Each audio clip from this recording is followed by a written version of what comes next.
Welcome back to Tune Up Tuesday. I have Lee with me today. We're going to in the middle of a lesson, and I thought I would stop the lesson and go through this process with everybody and Lee to see if we can help a couple of his key points that he needs to get right.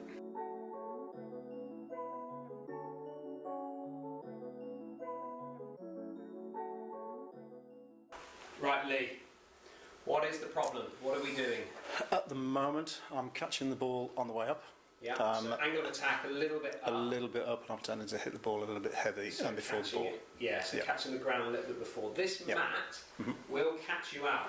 Yes. More so than what you get on the golf course. But for this time of the year, being as it's winter, those sort of heavy shots on the golf course can be quite punishing, can't they? Oh yes. Okay, Just so a tad. let's have a little look and give you a drill to see if we might be able to help this move. Right, so we'll just have a quick look at some of Lee's numbers because he's tending to just catch that ground before the ball fractionally.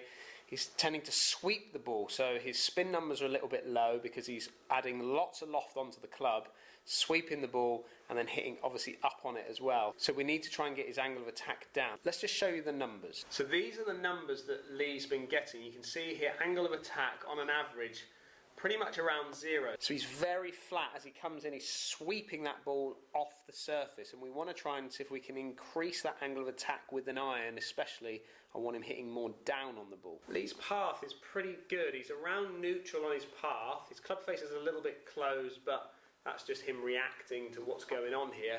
And then if you look at his loft, now bearing in mind this is an 8 iron, so I want him to be delivering around 30 to 31, maybe even 32 degrees in loft. But you can see there at 39 degrees in loft, he's just way too much. And then in turn, he's only getting 6,600 spin with an 8 iron and only carrying on average around 138. If we can just take a little bit of loft off the club, if we can just get his angle of attack a little bit steeper, we just might just try and get his spin a little bit higher, but also allow him to just press that ball out there just a little bit further.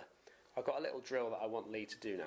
Right, so for this drill, I'm going to use a lie board. Now, if you've got a lie board, then this is great.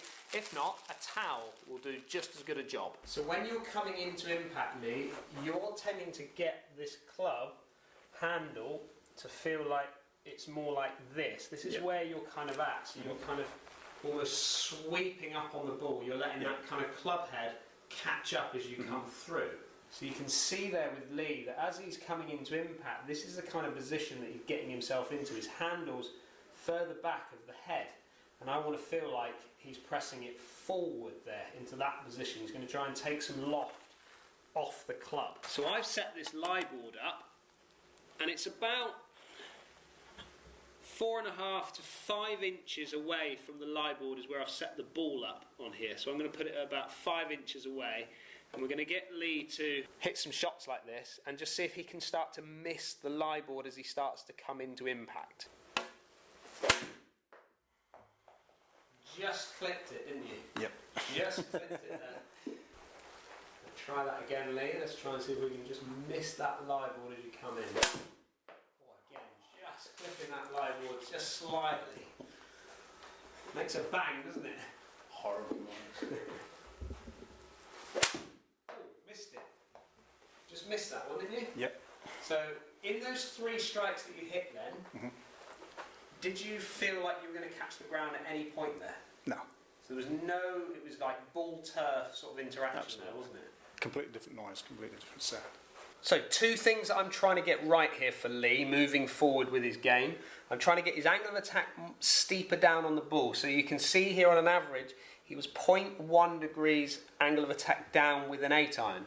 And that's pretty much about level with what he was getting. So, and I'm also trying to take loft off the club for him. So I'm trying to move him from around 39, which is where he is here on an average, 39.7. And I'm trying to get him down to sort of between 30 and 32 degrees in loft for an 8 iron.